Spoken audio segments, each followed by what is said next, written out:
नमस्कार दोस्तों, मैं संदीप 4 मिनट्स इंजीनियरिंग में आपका स्वागत करता हूं। तो ये हमारा एसक्यूएल का सेशन चल रहा है। तो पहले हम डिस्कस कर चुके हैं कैसे टेबल बनाते हैं, इसका बेसिक क्या है, ओवरव्यू सारा चीज। फिर हमने सीखा कैसे क्वेरीज लगाते हैं, सिंपल क्वेरीज, और कैसे लगाते हैं नेस्टेड क्वेरीज।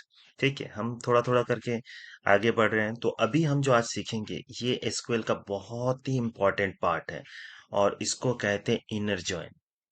ये इनर जॉइन अगर आप एक बार सीख लिए तो एसक्यूएल आपके लिए बहुत ही इजी हो जाएगा, और आप बहुत सारे टेबल को एक साथ मर्ज कर सकते हैं। मल्टीपल टेबल्स को, दो टेबल्स को भी कर सकते हैं, दो से ज्यादा को भी कर सकते हैं, और आप अपना इंफॉर्मेशन एक टेबल में कन्वर्ट करके वहां से फेच कर सकते हैं। तो ये इसका बेनिफिट है। कैसे करेंगे, चलिए इसके बारे में समझते हैं। अभी हम प्रैक्टिकली नहीं समझेंगे, अभी हम इनर जॉइन का जो बैकग्राउंड है उसको समझते हैं पहले।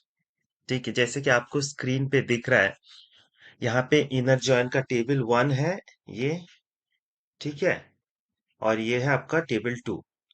तो टेबल 1 और टेबल 2 में अगर आप इनर जॉइन करना चाहते हैं, और ये तभी ही पॉसिबल हो पाएगा जब दोनों में एटलीस्ट एक एक एट्रीब्यूट या एक कॉलम कॉमन हो। मतलब दो टेबल डिफरेंट होंगे लेकिन उसमें एक कॉलम कॉमन होना पड़ेगा, जो कि टेबल 1 में भी होगा और टेबल 2 में भी होगा।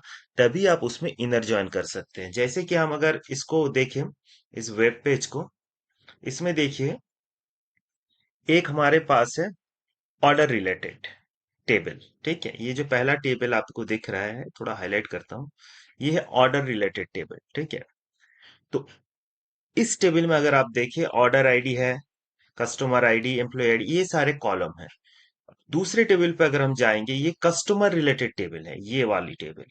ठीक है, इसमें भी कॉलम है, कस्टमर आईडी, कस्टमर नेम, और भी बहुत सारे कॉलम है।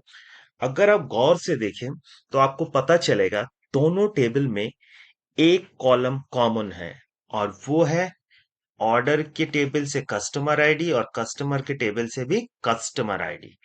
सो ये कस्टमर आईडी जो होता है, ये उस पर्टिकुलर टेबल के लिए आप मान के चलिए एक प्राइमरी की हो सकता है, लेकिन जब हम इनर जॉइन लगाएंगे ये फॉरेन की का काम करेंगे। ठीक है, तो किस तरह से इसको हम करेंगे, इसके बारे में थोड़ा सा थियोरिटिकल मैं भी आपको बताऊंगा। नेक्स्ट इसका जो पार्ट होगा उसमें हम प्रैक्टिकली इसको करके एग्जीक्यूट करेंगे, कुछ प्रॉब्लम सॉल्व करेंगे।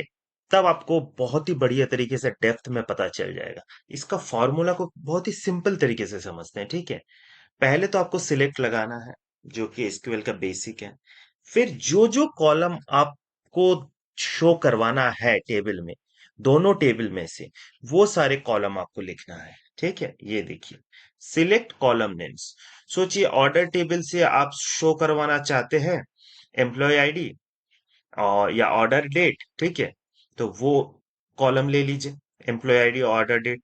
और कस्टमर से आप चाहते हैं कि कस्टमर नेम और कॉन्टेक्ट नेम, ये दोनों रहेगा। ठीक है, यहाँ से हम ये ले लेते हैं, ये ले लेते हैं कॉलम, और यहाँ से मैं रैंडमली ले रहा हूँ, जैसा आपको लगेगा आप लेंगे। ठीक है, यहाँ से ये ले लेते हैं। ठीक है, तो फिर सिलेक्ट में आपको डालना पड़ेगा वो सारे कॉलम जो आप दिखाना चाहते हैं।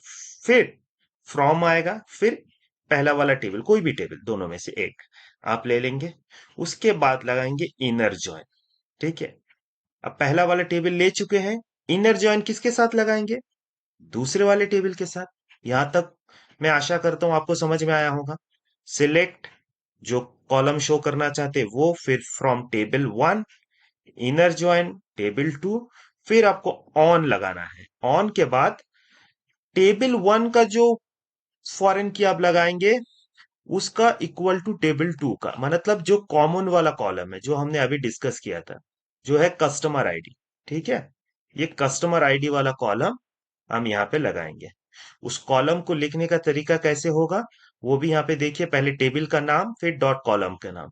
जैसे अगर ऑर्डर का टेबल है तो order dot customer ID, customer का टेबल होगा तो कस्टमर डॉट कस्टमर आईडी, ऐसे करके फिर इसको हम करेंगे, एग्जीक्यूट हो जाएगा।